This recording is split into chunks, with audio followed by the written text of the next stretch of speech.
మీకు తెలుసా, ఒక ప్లేట్లో ధనియాల పొడి, జీలకర్ర పొడి, కారం పొడి, పసుపు, గరం మసాలా, మిరియాల పొడి, కార్న్ఫ్లవర్, శనగపిండి, బియ్యం పిండి, ఉప్పు, అల్లం వెల్లుల్లి పేస్ట్, వెనిగర్, కసూరి మేతి, నూనె మరియు చింతపండు రసం వేసి బాగా కలుపుకొని ఇప్పుడు ఫిష్ పీసెస్కి దీనిని పట్టేలా బాగా మ్యారినేషన్ కోసం 30 నిమిషాలు వదిలేయాలి.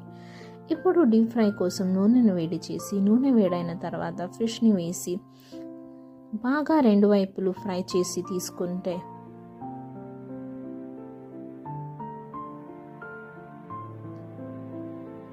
అంతే, street style full fish fry ready. Detailed recipe కోసం కింద లింక్ని క్లిక్ చేయండి.